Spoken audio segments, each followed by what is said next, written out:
Donc, si on commence avec l'évaluation foncière, on peut voir l'évolution au cours des années. En 2009, donc depuis 10 ans, l'évaluation foncière est passée de 742 millions à 1 milliard 200 000 tout près. Ça, c'est pour l'évaluation imposable. La non imposable, 133 000 millions versus 207 millions. Et imposable, c'est vraiment nos hôpitaux, là, le pénitencier et le palais de justice. Donc, dans les deux cas, dans le cas, c'est-à-dire de l'imposable, ça représente une hausse de 60 sur 10 ans. Et dans le cas du non imposable, c'est 55 sur 10 ans. Et également, je fais signaler que le non imposable est quand même c'est quand même une part importante de notre budget, puisque ça représente plus ou moins 17 de l'enveloppe totale du non imposable versus l'imposable. Donc, le non imposable, même si c'est juste 207 millions, c'est quand même très important là, par rapport à notre budget, et ça nous aide effectivement là, à équilibrer le budget d'une certaine façon. Donc, on peut voir l'évolution des taux, qui est quand même assez impressionnante. Donc, comme on a vu, 1 198 000 pour la valeur imposable. Ça, c'est le sommaire. Maintenant, on va aller ventiler cette évaluation foncière-là en catégorie, puisque la Ville utilise le taux varié pour taxer ses citoyens. Donc, la ventilation des catégories permet d'imposer des taux différents pour chacune des strates que vous voyez. Donc, le 1 198 000 ça, c'est juste l'imposable. Donc, l'imposable, c'est tous ceux qui payent des taxes. Donc, on peut voir la variation entre 2007 et 2018. La variation est de 44 millions. Donc, la hausse globale du rôle foncier suite au dépôt de rôle triennal qu'on a eu cette année pour le rôle 2018, 2019, 20, l'augmentation globale est de 3,83 %. C'est quand même pas beaucoup. Si on regarde les autres années, là, si je parle au niveau évaluation imposable, la même augmentation pour le rôle 2012 était de près de 15 % et en 2015, la hausse était de près de 7 %. Donc, cette année, on n'est même pas à 4 % d'augmentation des valeurs pour les propriétés. Donc, sans y avoir une diminution. Petite particularité aussi, le rôle triennal, c'est un rôle sur 3 ans, juste peut-être pour mentionner que les valeurs pour fin d'évaluation foncière, ils sont établis en fonction d'un marché, et le marché cible, c'est juillet 2016. Donc, les valeurs ont été établies à partir des ventes faites en juillet 2016 par rapport à l'ensemble du marché du territoire. Donc, c'est des comparables. Okay? Donc, même si le rôle est déposé au 1er janvier 2018, ce n'est pas nécessairement la valeur à jour, on est déjà en retard. Okay? Pour comprendre, une évaluation municipale, ce n'est pas une évaluation pour fin de juste valeur marchande. C'est deux choses. Donc, la hausse des catégories résidentielles, ça a augmenté de près de plus de 3 %. 6 logis, plus de 8 %. Non résidentiel, 2,52 %. Donc, ça, c'est tous les commerces. Immeubles industriels, il y a eu une baisse. Il y a une baisse, pourquoi? Parce que probablement, nos immeubles industriels, il y a moins en moins de demandes, et c'est surtout le fait qu'il y a moins de ventes, il y a moins de transactions. Donc, il suffit de peut-être 1 ou 2 ventes pour faire baisser là, la valeur. Les immeubles agricoles, une hausse de 8 %, mais comme vous voyez, ce n'est pas nécessairement la grosse partie du rôle foncier. Et les terrains vagues, on a une hausse de près de 22 % juste pour les terrains vagues. Donc, comme disait Mme Beauregard en début, les terrains, c'est ce qui a fait vraiment, c'est vraiment ce qui a augmenté. Pourquoi? Parce que les terrains sont de plus en plus rares et naturellement, il y a une forte demande pour les terrains. Et pour nous, un immeuble, c'est un terrain et une maison. Donc, on a un immeuble, on possède les deux. Donc, pour faire un parallèle, probablement que chez vous, dans votre évaluation, le terrain a grimpé, puis votre maison a peut-être même baissé de valeur. C'est tout à fait normal, parce que la hausse des terrains vagues de 22 % doit se refléter sur votre propriété à vous. Donc, à la limite, l'évaluateur va ajuster votre terrain, tenant en compte que si jamais il n'y avait pas de maison dessus, bien, le terrain prendrait de la valeur. Et si jamais votre maison était détruite pour quoi que ce soit, mais on ne peut pas... Votre maison ne prendra pas nécessairement, votre propriété, votre immeuble ne prendra pas plus de valeur, mais c'est le terrain qui a plus de valeur. Donc, il est obligé de rajouter à la baisse la valeur du bâtiment. Et certains, c'est ce qu'ils ont vu, le bâtiment perdre la valeur. Mais dans l'ensemble, il faut regarder l'ensemble de la propriété. Mais les terrains, c'est vraiment ce qui fluctue le plus, et c'est là qu'il y a la grosse demande. OK, donc les rôles d'évaluation ont augmenté, donc les valeurs sont devenues plus importantes. Suite à ça, la ville réajuste ses taux. Donc, pour compenser la hausse d'évaluation, bien naturellement, les taux ont été baissés. Donc, on peut voir la variation des taux de taxes. Que ce soit pour la catégorie résidentielle, agricole ou les terrains vagues des services, c'est les trois, c'est les mêmes taux. Là, donc, On part du fait qu'avant, c'était à 96 sous et c'est rendu à 94 sous, donc une baisse de 2 sous pour les 3 taux. Pour les 6 logis, avant on était à 1,01 $, on baisse à 96 sous, donc on baisse de 5 sous. Okay? Au niveau du résidentiel, la baisse est de 2 %. Les 6 logis, on a baissé de près de 5 %. Pourquoi? Parce que tantôt, on a vu que les 6 logis, l'évaluation foncière avait augmenté de près de 8 %. Donc, il a fallu baisser un petit peu plus.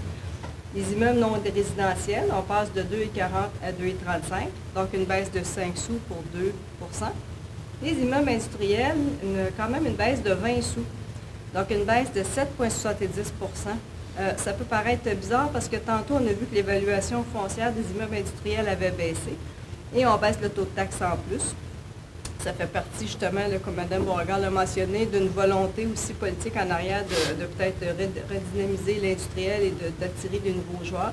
Donc, c'est une façon pour nous aussi de respecter le plan de développement commercial et industriel qui a été déposé. Donc, on veut naturellement inciter les gens à investir dans les immeubles industriels ou des nouveaux propriétaires à venir s'établir. Donc, c'est vraiment la volonté politique de baisser les taux industriels. Puis, comme on a dit, agricole et terrain vague desservis, c'est le 2 sous, donc la même augmentation de valeur. La même diminution de valeur que les autres.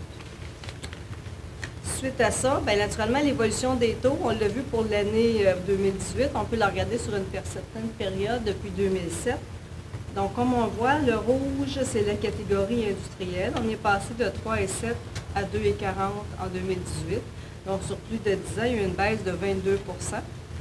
Le vert, c'est vraiment la catégorie industrielle. Donc, on peut voir, là aussi, il y a eu une baisse importante. Au fil du temps, c'est une baisse de 20 %. Donc, voyez-vous, les deux taux sensiblement se rapprochent, là, comme il était là, un peu autour des années 2008.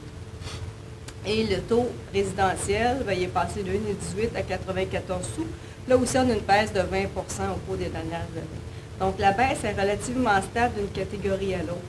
Et je ne dis pas que ça va être ça, sauf ce qu'on essaie de faire souvent, c'est qu'à travers les cycles, à travers les rôles triennales, on essaie de geler la taxe foncière pour éviter le moins de fluctuations possible. C'est ce qu'on a été capable de faire dans le dernier rôle au niveau du résidentiel. Si je regarde le rôle 2012, 13, 14, le taux de taxe avait été fixé à 98 sous pour les 3 années. Pour les autres années, c'était à 96 sous. Là, le taux a été fixé à 94 sous. Il restera à voir si on est capable, avec le budget qu'on a là, de maintenir les taux. Ça sera dans le prochain budget.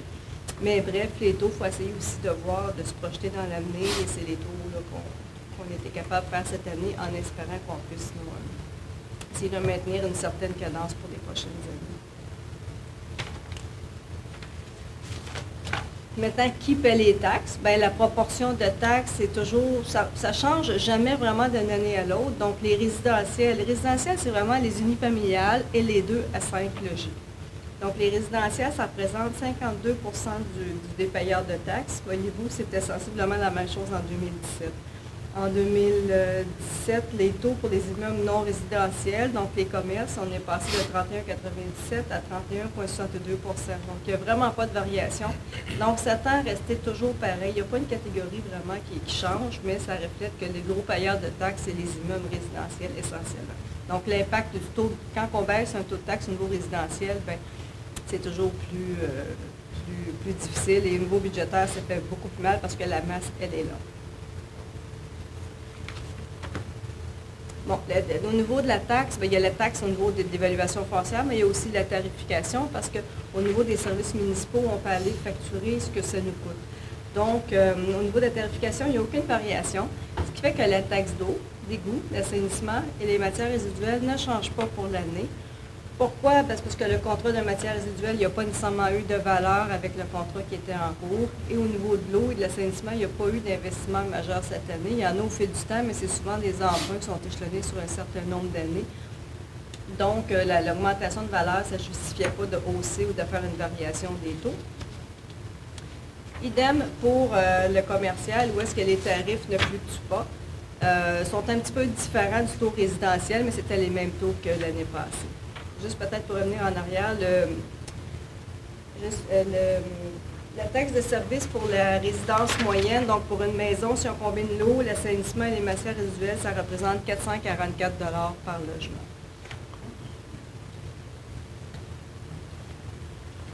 OK. Donc, Avec le dépôt de rôle, les valeurs des propriétés ont augmenté, ce qui fait que la maison moyenne pour la ville, donc c'est vraiment selon le sommaire du rôle, en 2007, la valeur moyenne d'une maison à Coinsville valait 205 868. Avec le dépôt de rôle, la même maison vaut 211 910. Ça, c'est la nouvelle valeur.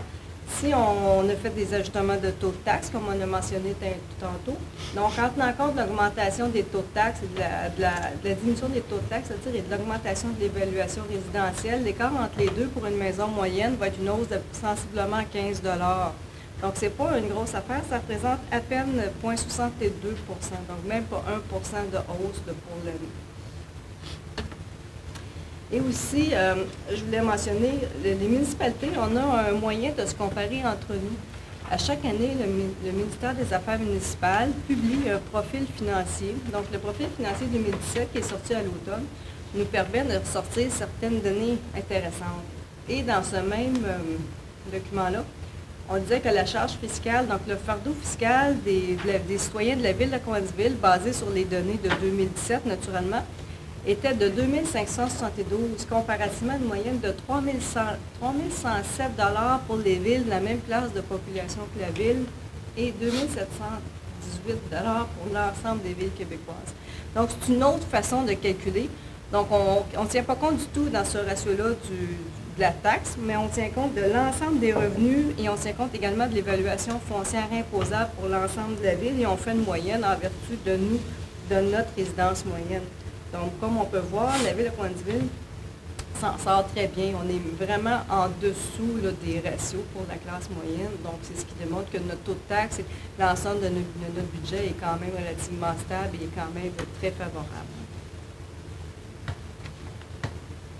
Maintenant, de façon plus concrète, l'évaluation a augmenté, le taux de taxes ont baissé sur plus ou moins 3 797 matricules. Ça compose tous les immeubles résidentiels et les 6 logis et plus, donc les blocs appartements.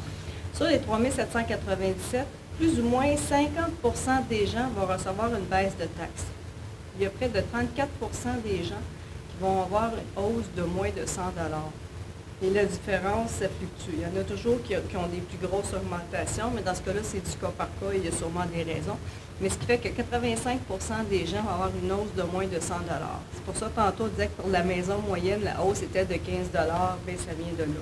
Certains, ça va être plus, d'autres, ça va être moins. La même chose au niveau des immeubles résidentiels et des industries, donc nos commerces, sur près de 300 matricules, près de 34 % vont avoir une baisse de taxes. Une petite partie entre 0 et 100, et l'autre grosse majorité, c'est entre 100 et 500 $. Ce qui fait que 500 $ et une hausse de 500 $ et moins, il va y avoir près de 81 % des résidents qui vont subir cette légère hausse. Donc, c'est quand même très bien. Donc, l'effet du nouveau rôle n'a pas nécessairement eu beaucoup d'impact sur les contribuables. Donc, les taux de taxes, l'évaluation foncière est embouquée. Maintenant, on va passer au budget d'opération. Le budget d'opération, c'est quoi? Bien, il y a des revenus, puis il y a des dépenses, essentiellement. Donc, les revenus sont en hausse de 3,79 %. Les dépenses à la hausse de 3,57 %. Le remboursement de la dette à long terme est à la baisse de 9,33 %. Vous allez voir tantôt, la dette progresse, oui, parce qu'on a eu des travaux à faire et bon, toute ville qui se respecte se doit tout de même d'investir dans une infrastructure. Et le remboursement de la dette diminue parce qu'en 2018, on ne pourra pas injecter de montant supplémentaire pour le remboursement de la dette puisqu'il n'y a pas de dette qui vient à échéance. En 2017, si le montant était plus élevé, puisqu'on avait pu donner un montant, un montant forfaitaire, un montant supplémentaire à la dette de 600 000 $. Donc, si ça avait été de ce montant-là, le remboursement de la dette aurait été égal. Donc, en 2017, on a pu profiter de l'effet qu'il y avait des liquidités pour injecter un montant supplémentaire dans la dette, mais pour l'instant, on ne peut pas en 2018. C'est ce qui explique la baisse. On va aller voir pour les revenus et les dépenses dans la prochaine diapo. Voilà. Les revenus de taxes, ça l'augmente de 3 %. La tarification, 3 % également. Par contre, la tarification, ce n'est pas parce qu'on a haussé les tarifs, parce qu'ils sont restés les mêmes. C'est vraiment dû au nombre de logements, nombre de locales. Comme on a vu tantôt, il y a eu des progressions où on sait qu'il y a beaucoup de logements qui se sont construits dans la ville. Donc, la richesse foncière amène aussi des nouveaux matricules, des nouvelles maisons. Donc, c'est ce qui fait qu'il y a la hausse de 3 de la tarification. Les tenants lieux de taxes, on augmente de près de 6 parce que, entre autres, notre hôpital, notre pénitencier, bien, il y a eu un dépôt de rôle, donc eux aussi ont eu une hausse de valeur. Et il y a aussi le pénitencier, il y a eu un nouveau permis, on fait des travaux, donc on peut aller chercher un autre 50 000 de plus en taxes suite aux rénovations du pénitencier qu'ils ont fait l'année dernière. Les transferts, une hausse de près de 16 une hausse quand même assez importante en pourcentage. La majorité de la hausse provient justement d'une subvention de 85 000 qu'on prévoit pour l'achat de bacs de compostage qu'on va voir un petit peu plus loin dans les dépenses. Donc, l'achat de bacs va se faire en partie de par une subvention qu'on devrait recevoir pour un montant de 85 000 donc c'est ce qu'on a mis ici. L'imposition des droits, c'est les droits de mutation. Donc, une hausse de 7 Depuis les dernières années, on sait que le budget de mutation est quand même assez bon, donc on a mis déjà un montant supplémentaire. Pour le reste, amende et pénalités, services rendus et intérêts, c'est des petites fluctuations, il n'y a rien de majeur. Des fois, c'est tout simplement des ventilations différentes qui font les écarts. Donc, les revenus de taxes représentent près de 64 des revenus globaux. Les tarifications, dont les taxes d'eau, d'égout, d'aqueduc, représentent près de 15 Ça ne change jamais d'une année à l'autre. En 2017, les taxes représentaient 64,24 Donc, vous voyez, les villes sont vraiment dépendantes des taxes foncières. C'est notre seul moyen de survie, on peut dire. Bon, on a vu que les taxes avaient augmenté de 3,02 C'est super, mais là, on va être pourquoi? Parce que, première chose, il y a eu un dépôt de rôle. Donc, les valeurs des propriétés ont augmenté. On a baissé les taux de taxes. Mais avec ça, on est quand même allé chercher des surplus. Donc, la Ville est allée chercher plus ou moins 98 000 avec l'effet du nouveau rôle. Et la balance, qui est le 336 000, bien, c'est dû à la richesse foncière parce qu'il y a des nouvelles propriétés, il y a des nouveaux blocs, des nouvelles constructions qui arrivent. Donc, c'est ce qui fait que la croissance est si grande. C'est vraiment la croissance de la richesse foncière. Donc, c'est vraiment des nouvelles maisons. On ne taxe pas vraiment les maisons existantes, c'est vraiment de la nouvelle richesse. De façon plus ventilée, voyez-vous, la hausse du rôle foncier de 98 319, bien, on la voit décomposée ici là, en fonction des catégories résidentielles, 6 logis et toutes les autres. Là.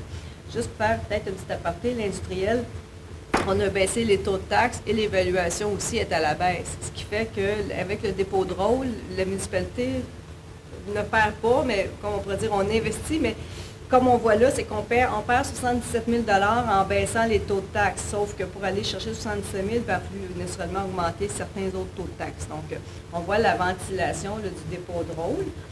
Mais au global, tout ça représente 98 000. Donc, c'est vraiment... Le dépôt de rôle n'a pas fait qu'on s'est enrichi tant que ça. C'est vraiment le fait de la croissance de la richesse foncière où est-ce que la résidentielle, on prévoit 112 000 de nouvelles taxes avec des nouveaux bâtiments.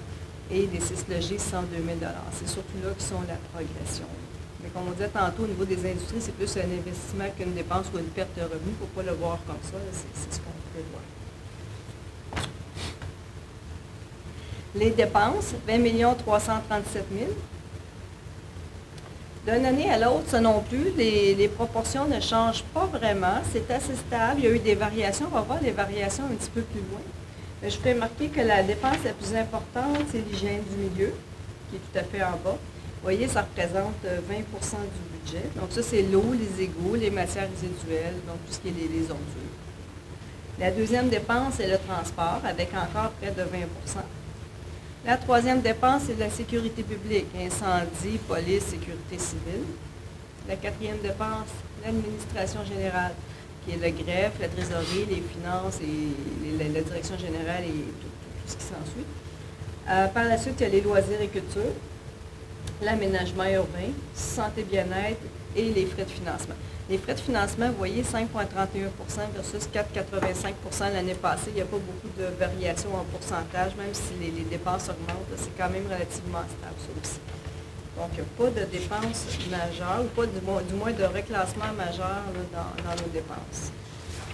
Et les dépenses, toujours par objet, si je les répartis d'une autre façon, on peut voir que la rémunération et les charges sociales ensemble, ça représente près de 40 du budget. Donc, tantôt, Mme Beauregard mentionnait qu'il y a des dépenses incompréhensibles. Bien, la masse salariale étant représentant presque 40 du budget, bien, quand on veut faire des coupures, il nous reste la portion biens et services tout simplement parce que les frais de financement sont reliés à la dette Et pour le reste, ce n'est pas des dépenses majeures. Donc, tout ce qu'on peut jouer, c'est vraiment l'autre 48 du budget ici qui a une certaine marge de manœuvre, mais encore là-dedans, il y a des choses qui sont quand même hypothéquées, qu'on ne peut pas nécessairement faire ce qu'on veut. Au niveau des dépenses, bien, les variations les plus importantes, on a vu que ça avait baissé de 3,57 donc 700 000 ça a augmenté, c'est-à-dire de 700 000 de près de 3,57 Les gros des écarts proviennent de la masse salariale et des charges sociales. Une hausse de 396 000 qui représente 2 de la hausse totale de 0,57 ce qui fait que la moitié de la hausse provient de la masse salariale. Une autre grosse majoration, c'est la quote-part de la Sûreté du Québec, avec une hausse de 112 000 cette année. La facture globale pour la Ville en 2018, la facture de la SQ, c'est 1 692 000. L'année passée, c'était 1 580 000. Donc, une hausse de 112 000 La facture aurait peut-être pu être plus élevée si ça n'avait pas été d'une subvention que le ministère nous a donnée durant l'année. Il reste à voir si cette subvention, cette aide financière va être récurrente, là, puisqu'on a eu une subvention de 134 000 Mais il reste que la dépense présentement de la SQ, là, une fois la subvention, c'est quand même une hausse de 112 000 de plus.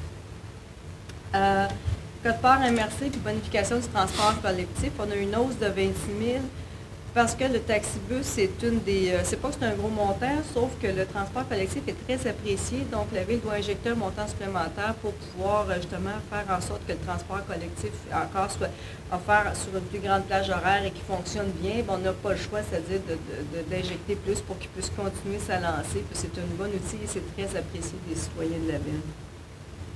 Les élections, bien, comme on n'a pas d'élection cette année, on vient de récupérer 140 000 au niveau du budget. Comme mentionné un petit peu plus tôt, l'achat de bacs de compostage, bien naturellement, c'est un projet qui s'en vient en partenariat avec la MRC et la Régie intermunicipale des déchets. Donc, il faut acheter des bacs. La collecte est prévue en 2019 parce que là, en 2018, on n'a pas les bacs encore. On devrait les recevoir cet automne. Donc, le temps d'installer tout ça, on prévoit 2019 parce qu'il n'y a pas vraiment rien qui était prévu pour la collecte en 2018, mais on vous tiendra au courant d'ici là. Donc, l'achat de bacs va se faire en partie par les subventions d'à peu près 85 000 et l'autre 175 000 qui va rester. Ça va être une affectation du surplus accumulé affecté, puisque durant l'année, durant la dernière année, la Ville a accumulé quand même certains sous mis de côté. Donc, on va pouvoir s'en servir pour l'achat des bacs. Ça fait qu'à l'achat des bacs, ça ne sera pas nécessairement pris sur votre compte de taxes ou ça ne sera pas pelleté sur le compte de taxes l'année prochaine. Une fois qu'il va être acquis, ça va être réglé. L'année prochaine, il restera juste à ajouter le coût de la collecte sur le compte de taxes ou sur les tarifications des citoyens. Il y a eu une baisse au niveau des services professionnels en environnement. Tantôt, on a mentionné que le plan à l'environnement, c'était hyper important. Oui, c'est juste que le plan en soi, le plan de développement durable, est à sa fin. En 2017, il y a eu des bons travaux qui ont été faits. Le projet avance très bien, donc il y a moins d'honoraires de prévu puisqu'on arrive à terme. Il restera par la suite à avoir les actions puis à entreprendre des choses concrètes par rapport au plan qui va être déposé sous peu. Et dans le cadre de la restructuration, les honoraires professionnels en infrastructure et immobilisation ont été recueillis comme dans plusieurs départements. Donc, c'est une nouvelle façon de voir. On restructure pour voir qu'est-ce qu'on peut faire au niveau de nos services. Réflexion de toiture et autres travaux à l'hôtel de ville. On a fait la nouvelle partie avec l'urbanisme. Maintenant, il reste des choses à faire à l'hôtel de ville. C'est juste pour mentionner qu'il y a quand même des petits travaux. C'est pas majeur, mais des petits travaux plus dans la section ici, la vieille section, comme on pourrait dire. Il reste des petits travaux d'aménagement à réaliser. Et l'autre grosse dépense, c'est les frais de financement sur la dette à long terme, parce que comme mentionné, la dette ne veut pas grossir un petit peu, donc la dépense d'intérêt devient un petit peu plus grosse. Voilà.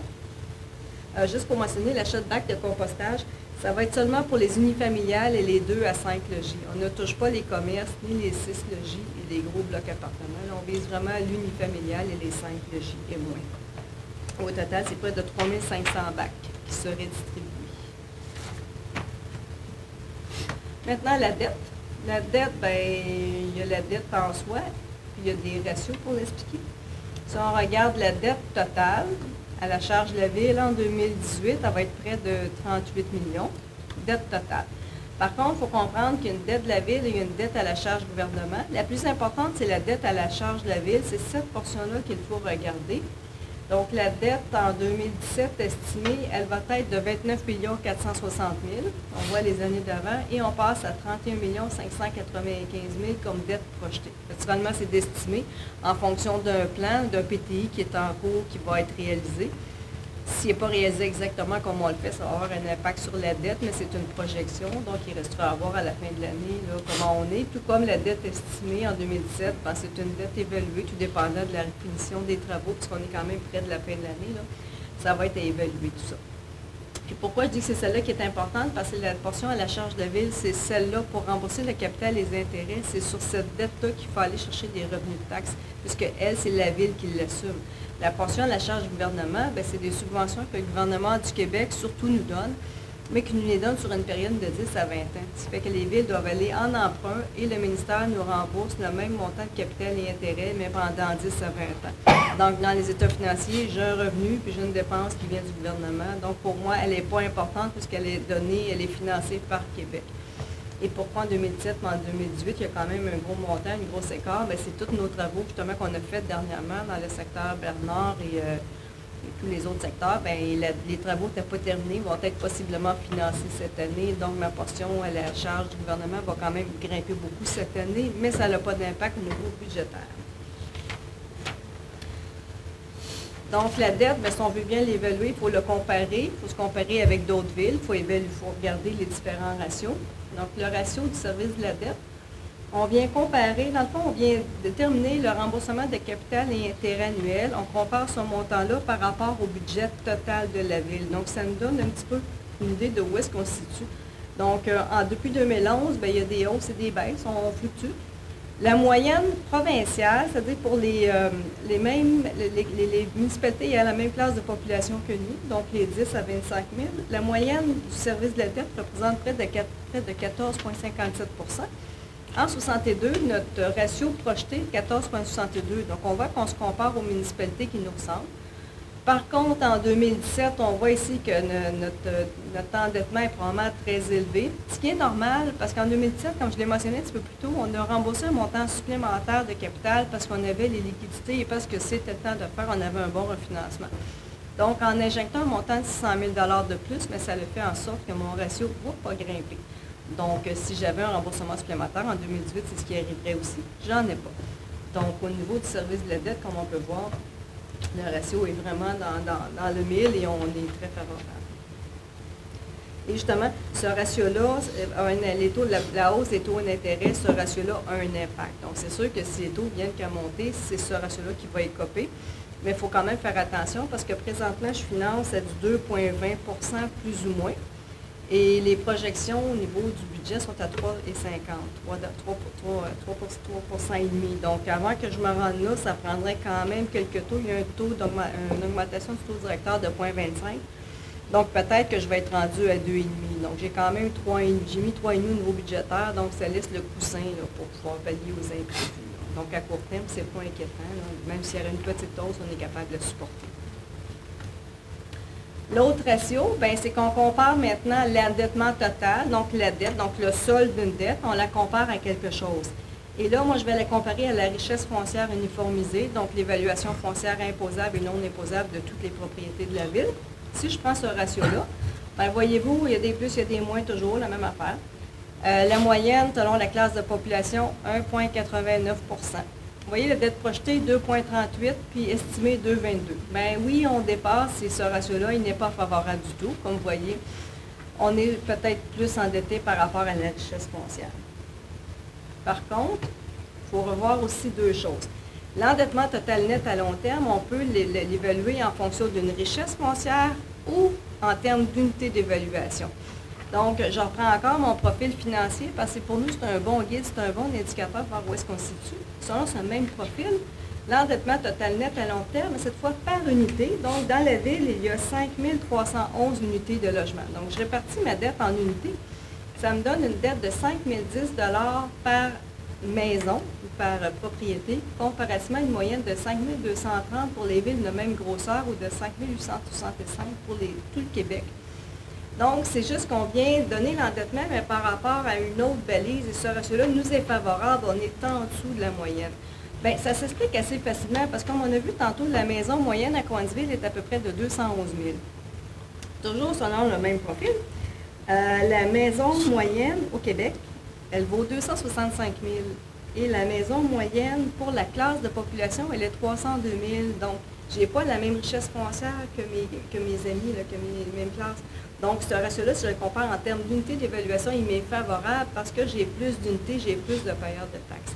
Donc, voyez-vous, on peut, avec un ratio ou avec une dette, on peut faire dire plusieurs choses. Donc, un ratio est favorable, l'autre défavorable, et pourtant on parle de la même endettement. Et pour moi, le ratio par unité d'évaluation, c'est ce qui est plus significatif. Donc, puis on comprend pourquoi, parce que la valeur des propriétés à Cowansville est sensiblement basse. C'est vraiment ça qui fait que mon ratio est plus bas. Et ce ratio-là, les taux d'intérêt n'ont aucun impact, puisqu'on parle de solde, le solde de dette et non pas de capital limité. Le programme triennal d'immobilisation. Ou juste faire la CETAT, juste cette CETAT. Le total sur 3 ans est de 17 millions. On peut le ventiler par année de 6 millions pour les 2 prochaines années et la dernière année, 4 700 000. Le financement à long terme, bien, naturellement, on le répartit sur les 3 années pour donner 9 millions. Les subventions, près de 6 millions pour les 3 années, ça représente 35 là, du PTI total. Les subventions, on a eu beaucoup dans les dernières années, mais il en reste encore, que ce soit par l'APEC ou par différents programmes au niveau des infrastructures sportives que M. Lalonde va vous parler. On va utiliser le fonds de roulement pour 1 151 000. Le fonds de roulement, c'est un outil que les villes ont. Donc, la ville se prête à elle-même. On a comme un genre de banque et après ça, ce qu'on vient faire, c'est qu'on vient prendre dans notre banque un montant chaque année et on renfloue cette banque-là ou ce fonds-là de par une cédule d'amortissement. Donc, on se prête à nous-mêmes sans taux d'intérêt. Donc, sur les 3 années, on va aller chercher 1 151 000. Donc, c'est une belle outil qu'on a pour pouvoir financer sans intérêt et amortir nos dépenses. Le fonds d'administration, c'est nos dépenses payées cash. Donc, naturellement, avec nos taxes qu'on récupère, on est capable, des fois, il nous reste un solde. Donc, on va essayer de payer nos dépenses d'investissement en cash comptant. Donc, on va aller chercher pour 245 d'investissement tout de suite. Et la balance à 400 000 pour 2018 et 2019, 190 000, c'est une réserve financière. Donc, la réserve financière, c'est un peu la même chose qu'on avait fait pour l'achat de la bibliothèque. C'est depuis 2006, lorsqu'on a acheté, entre 2011 et 2016, entre 2011 et 2016, on a injecté un montant chaque année pour pouvoir acquérir la bibliothèque. Donc, c'est 750 000, on a acheté la bibliothèque, on l'avait accumulée au fil des ans. Suite à ça, lorsque ça allait terminer en 2016, on a créé une nouvelle réserve financière pour pouvoir faire la réfection des bâtiments municipaux. Donc, à ce jour, la réserve, il y a 350 000.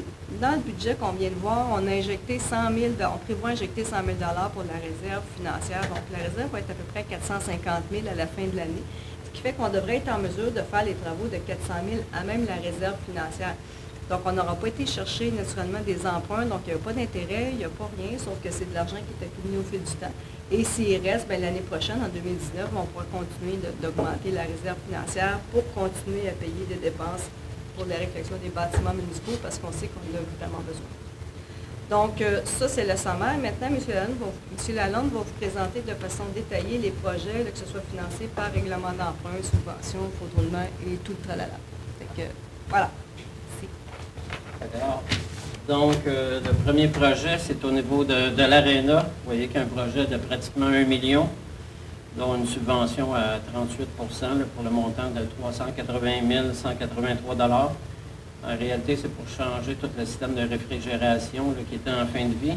En même temps, c'était aussi pour se conformer à la loi. On a jusqu'en 2020 pour remplacer le gaz Fréon dans le système de réfrigération. Donc, on profite de la subvention pour se mettre à niveau avec la loi et remplacer nos équipements.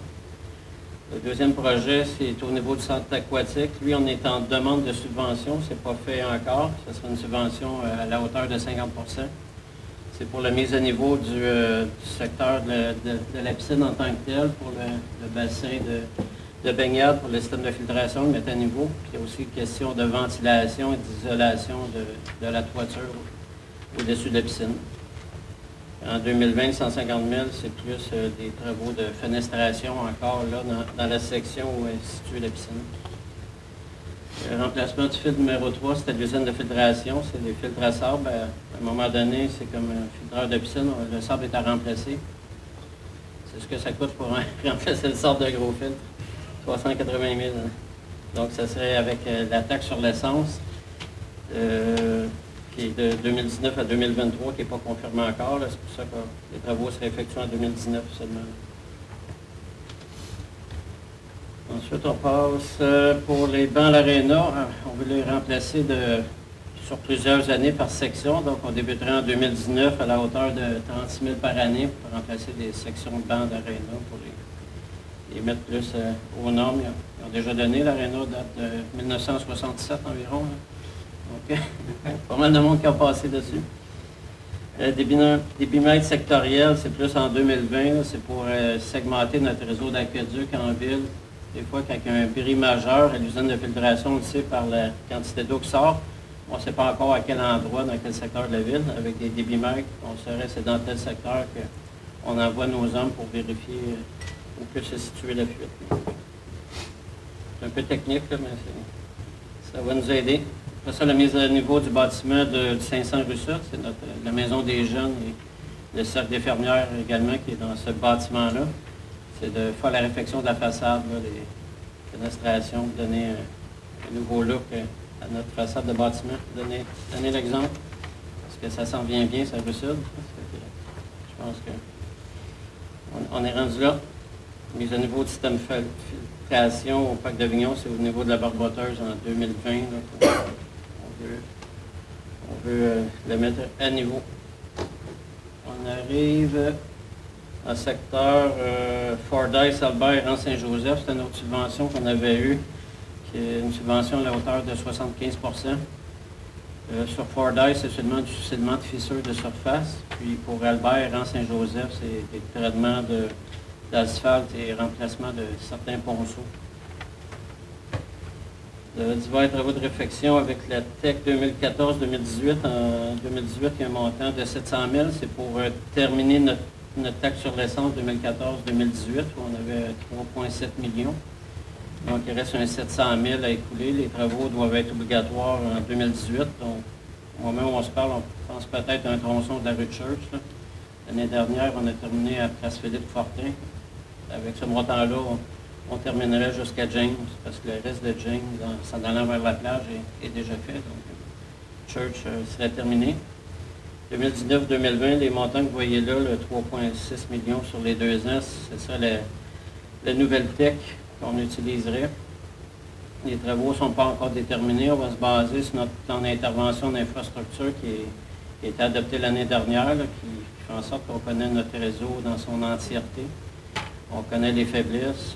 D'ailleurs, le rapport démontrait que pour le maintenir, il fallait investir comme une moyenne de 3 millions par année, à part des travaux d'asphaltage. Donc, ça donne une idée de l'ampleur qu'on a à faire. Pourquoi les projets ne sont pas ciblés? Parce qu'il nous reste encore des études à faire. Donc, on connaît l'état du réseau, mais il faut tenir compte aussi des développements résidentiels, commerciaux, industriels, pour savoir où ils vont se situer, s'il y a une capacité suffisante des conduites en plus de l'État. Donc, il nous reste ça à terminer l'analyse.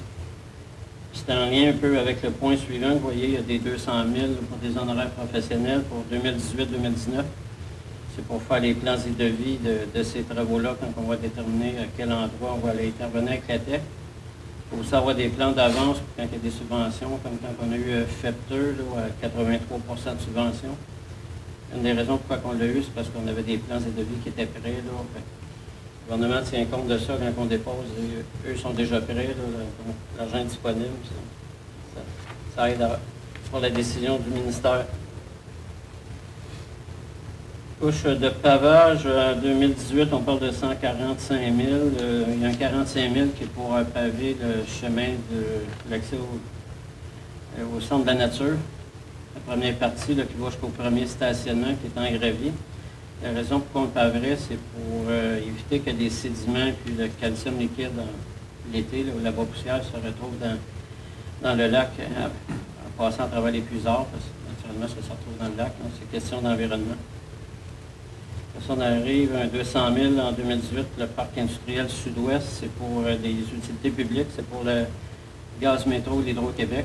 On a un terrain qui est vendu à l'intersection de la rue Miner.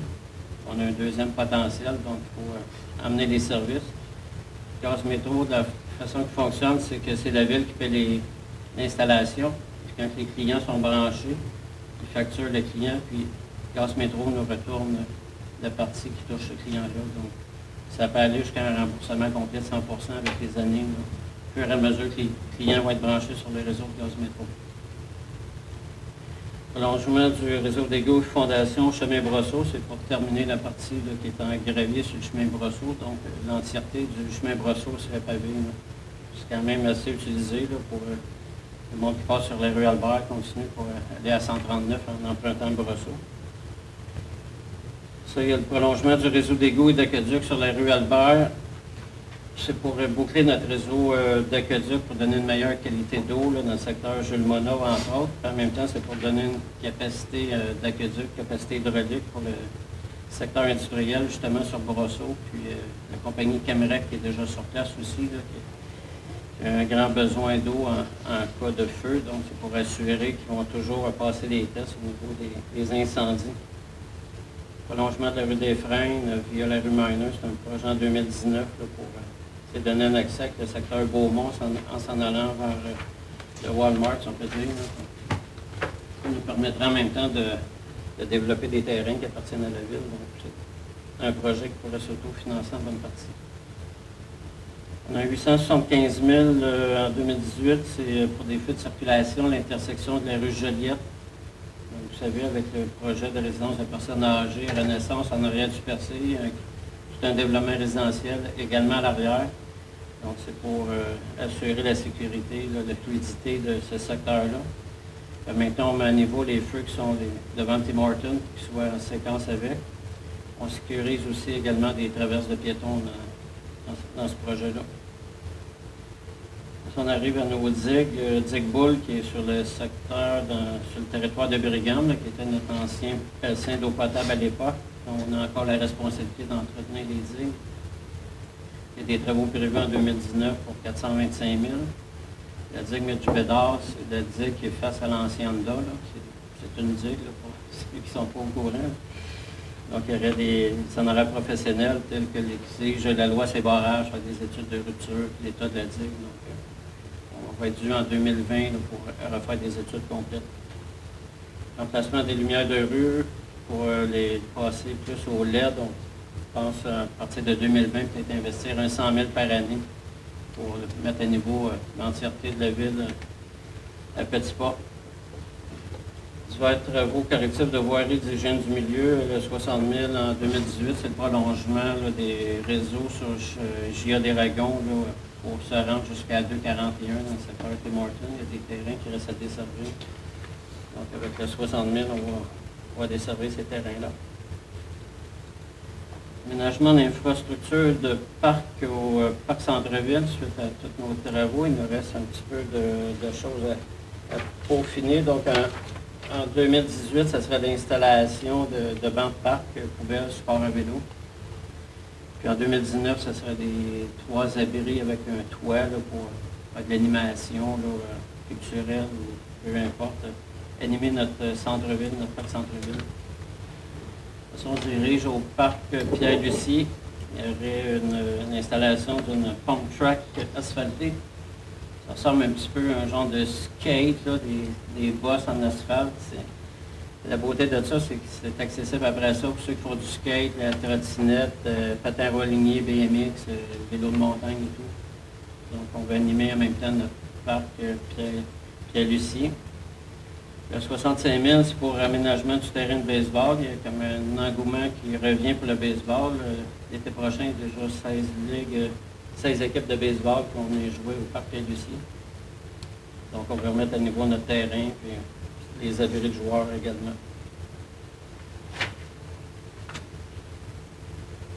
Après ça, le parc secteur Orléans, donc c'est des travaux en 2019 à faire un petit parc de quartier dans ce secteur-là de la rue Orléans. Rénovation, agrandissement d'un bâtiment accessoire centre de la nature en 2020, c'est la mise à niveau, l'agrandissement ou possiblement une complète réfection du bâtiment de location, des pédalos près de la berge. Aménagement de toilettes au parc des Colibris, donc c'est pour avoir un bâtiment fixe avec 4 toilettes, dont une pour handicapés, puis un espace rangement pour les employés École Bleue. section équipement, donc, vous voyez, remplacement de 2 10 roues, mais en 2019-2020, on prévoit déjà, c'est des camions qui sont des 2003 et des 2005, donc on considère que fort probablement en 2019-2020 vont être à remplacer. Camionnettes au propane également en 2019, c'est des 2002 et 2005. Véhicule incendie en 2019, c'est un véhicule 1993 qui va être à remplacer. Un mini-chargeur en 2020.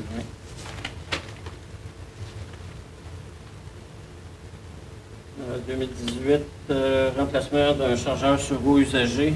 Remplacement parce qu'on a vendu l'autre l'automne dernier, donc très bientôt on va passer à l'achat d'un chargeur sur roue usagé pour le remplacer. On a également là, 91 000, c'est un peu l'ensemble de divers équipements, une benne à sel, benne à gravier, une citerne pour le calcium liquide, puis des divers équipements de déneigement.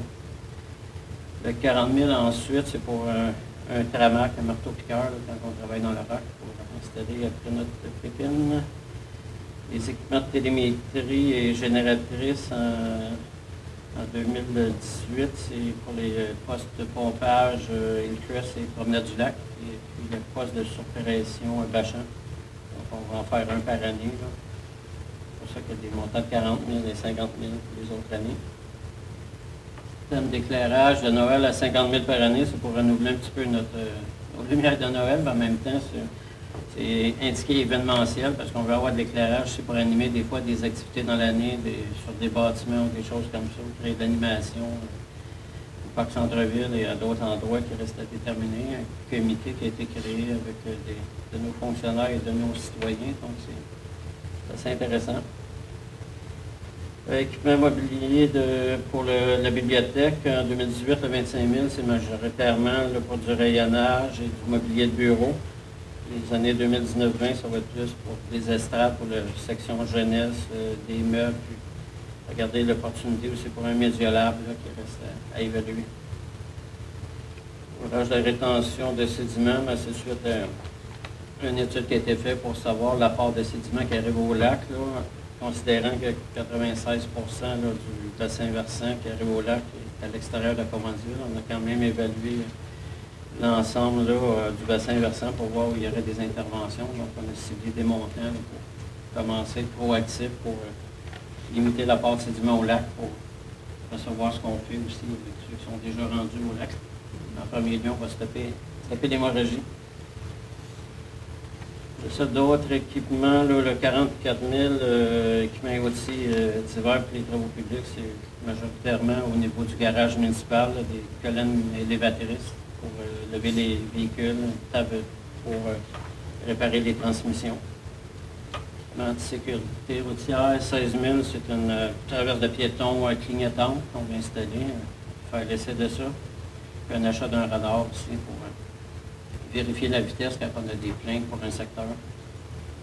Ventilation du garage mécanique, c'est au garage municipal, c'est une question de santé et sécurité de 60 000.